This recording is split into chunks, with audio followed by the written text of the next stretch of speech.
Hello and welcome to Northstar's first digital webinar in collaboration with Ignition Search. Taking part today is Dan Kavanagh from Ignition Search and Matt Appleton from Nest Digital. So Matt, we'll start with you. So it's your job to drive the digital side of the business forwards here at Northstar. And Matt has around 7 years experience in the industry. He's been at Northstar for the last 6 months and he's already made a big impression by significantly increasing and improving the company's digital output. So Matt, you say that clients want to have greater control over the content of their websites. Yeah. What kind of choice do they have? Historically, 5-10 years ago, websites primarily used to be quite static.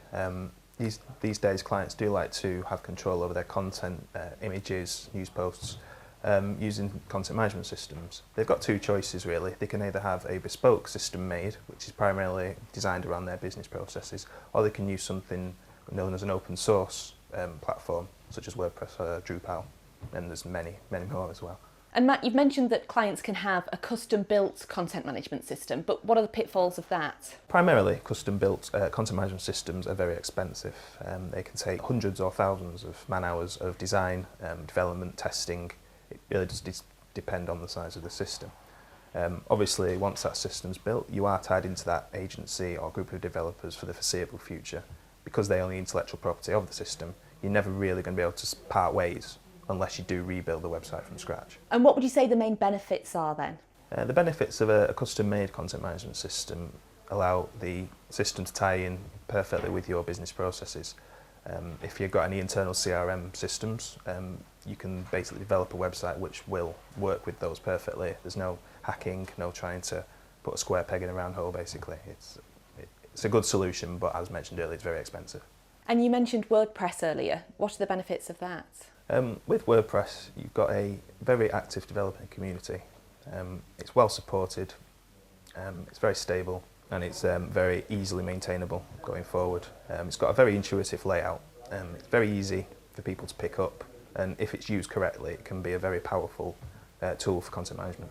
And what would you say the potential downfalls are of an open source system like WordPress? With open source, the clue's in the title really. The code is available for everybody on the planet to look at.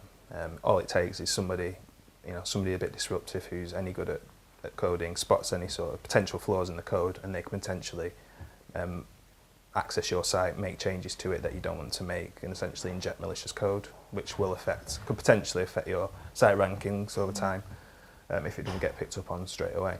There was an incident over Christmas, actually just gone, where an old plugin for WordPress, so it's called Revolution Slider, it had a flaw in it and a lot of people hadn't updated it. And of course on Christmas Day, the hackers then targeted it and it took thousands of sites down, which then needed to be sorted out. Of course, everybody's off enjoying themselves over Christmas, so they didn't really get sorted straight away.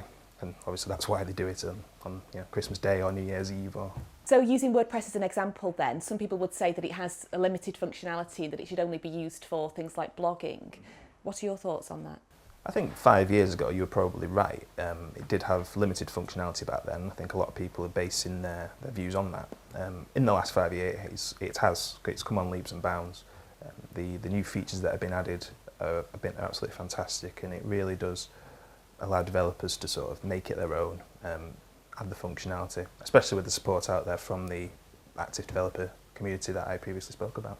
So what's your preferred choice of content management system then? I think it would have to be WordPress, really. I've used it for 5 years now. It has helped me kind of turn over projects very quickly. It allows me to take on kind of previously built projects from maybe another agency and sort of allow me to work around it. It just fits the bill 95% of the time for me. Okay, well thanks for that, Matt. Moving on to Dan now, and Dan is MD of Ignition Search, which was founded in 2007. And Ignition are a Google partner and specialise in internet marketing, and Dan's here to talk about the rise in mobile. So Dan, how important is mobile and tablet to today's website owners? Well, extremely important. Just to clarify on what we mean when we talk about mobile, this is people who are using a mobile phone or a tablet in order to access the internet. Just to contextualise how much mobile has grown, when I first started work, my first ever job in 1998, I was flogging advertising for the Sheffield Star, and the only tool I had was a desk phone. And so when I started repping after about a year, so when I got my first ever mobile phone, I was using it to make calls on the fly, you know, being out of the office. I was no longer tied to my desk. And that was revolutionary for me at the time. But now when you fast forward to today, the use of mobile is so prolific. You can access the internet on it, you can play games on it, you can download information, you can do research. So it kind of makes me feel that that revolution, you know, in my early days is nothing in relation to how you can use mobile today. So we see a knock-on of this. Most internet users now own a smartphone. 80% of internet users actually have a smartphone. And we deal with sort of 200 plus website owners, so we see their analytics accounts. And well over 50% of all traffic now comes from a mobile or tablet. So it's pretty critical that a website owner understands this and starts to tailor their marketing experience toward that. So are people now only using the phones and tablets to browse for information and products? No, they're not. It's going that way, but it's more there are various platform sort of touch points, as we would call it. So a typical sort of research journey for someone, I don't know, looking for a new television, might start that journey on a mobile phone, on their smartphone. Then they might, when they get home, they'll have a look on the tablet.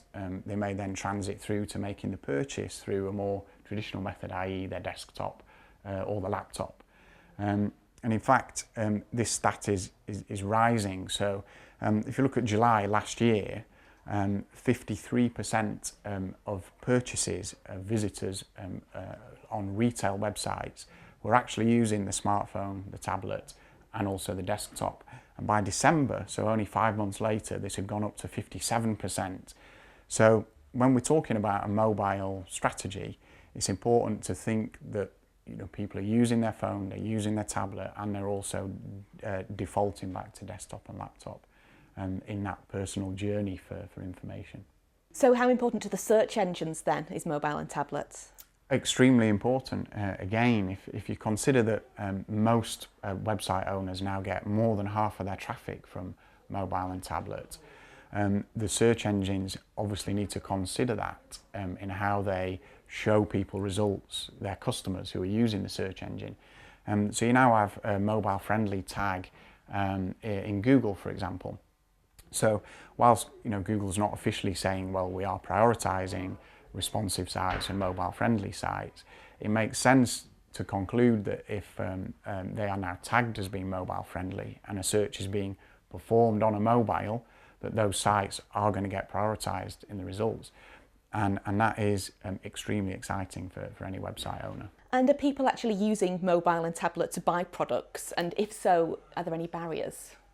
They are, but it's not prolific. So as I touched on earlier, mobile and tablet are important touch points in a particular person's buying cycle. But if you consider that if you go through desktop or laptop, a conversion rate for actually making a transaction online would be sort of 4 or 5%. On a smartphone, it's still less than 1%. So people aren't actually transiting right through to completion on a smartphone. I think the barriers for that are mainly trust.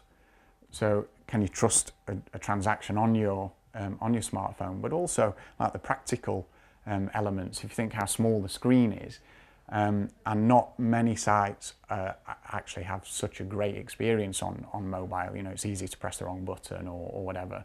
That's the reason that transactions aren't really completed yet. But again, you need to, that's the sort of entry point for people.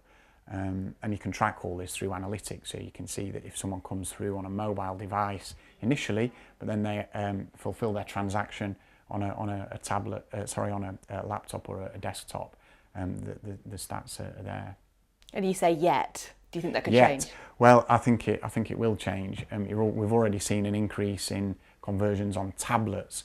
It's fast catching desktop and laptop up to sort of 3 to 4% conversion rate. This is again for actual transactions on e-commerce websites. So mobile will get there. In your experience then, what's the best way to target users of mobile and tablets? Well, a responsive site is not a bad place to start. As Matt was discussing, WordPress is perfectly good, has great functionality for to offer that responsive experience. So a website can actually tell which platform a user is coming in on, so you can tailor content accordingly. So if they come from a smartphone, you might want to prioritise download of a web app, for example. If they come through on tablet and it's an e-commerce site, then you could tailor it better to get people to try and transact on the website, and certainly do that if they're coming from a desktop or indeed laptop. I think the key is understand your market and which device they're coming in on, and tailor your strategy accordingly. Okay, wonderful. So Dan, Matt, thank you both very much for joining us for Northstar's first webinar. That's all for now, but make sure you join us again for the next one. Bye for now.